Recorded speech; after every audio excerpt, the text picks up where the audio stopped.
China और उसके साथ सीमा विवाद को लेकर ये बातें हो रही हैं, तब हम आपको अरुणाचल प्रदेश के ईटानगर से आया एक वीडियो दिखाना चाहते हैं। ये वीडियो एक बच्ची का है जो खुद को चाइनीज या चीनी ये कहने पर नाराजगी जताती है।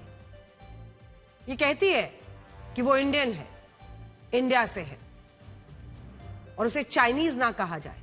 आप एक बार इस बच्ची को की तकलीफ को सुनिए और इसके बाद हम नॉर्थ ईस्ट के जो हमारे राज्य हैं उनके लोगों को कभी चाइनीज कभी नेपाली कहने वाले इस सोच का विश्लेषण करें। आज बड़ा सवाल यह है कि कब तक नॉर्थ ईस्ट के लोगों को इस तरह से हम चाइनीज, मोमो, नेपाली ऐसे शब्द बोलेंगे। इस बच्ची का ये कहना कि मुझे इंडियन बोलो, ये बताता है कि आज इस बच्ची को अपने ही देश में अपने भारतीय पहचान साबित करनी पड़ रही है, जबकि उसे ऐसा करने की जरूरत ही नहीं होनी चाहिए। भारत में भारतीय होने का कोई एक चेहरा नहीं है। अरुणाचल, मणिपुर, नागालैंड, मिजोरम, अगर आप देखिए तो अलग अलग जगहों की अलग चेहरे, पहचान, मतलब कई बार आप चेहरे से किस राज्य से लोग हैं वो बता सकते हैं। थोड़ी सी बस मेहनत करने की जरूरत है।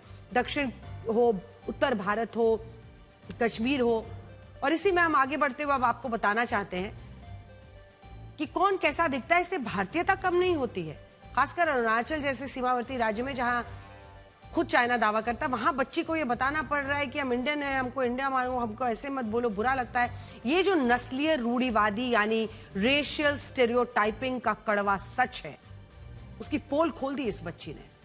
कई बार जो लोग नॉर्थ ईस्ट के नागरिकों के लिए अलग अलग ऐसे शब्दों का इस्तेमाल करते हैं, नस्लीय शब्द कहते हैं, मजाक उड़ाते हैं, बहुत गलत है। लेकिन हकीकत में यह मजाक एक कैजुअल रेसिज्म है। कैजुअल रेसिज्म मतलब आपको लगता है कि जैसे मैं कोई गुनाह तो कर नहीं रहा, मैंने ऐसा बोल दिया तो क्या हो गया। ऐसे वाले लोग भी हैं इस देश में। वो ऐसी गंभीर नस्लीय टिप्पणी कर देते हैं, फिर हंसते भी हैं और ये सोचते हैं कि उन्होंने क्या गलत कर दिया। नॉर्थ ईस्ट के राज्य अपने देश के लिए इतना कुछ करते हैं। घोर अपमान है इस तरह के शब्दों का, और वो भी चाइनीज जैसे शब्द बोलना। कच्चे तेल, गैस के उत्पादन से लेकर देश के घर घर में पी जाने वाली चाय का आधे से ज्यादा उत्पादन इन्हीं नॉर्थ ईस्ट के राज्यों से आता है।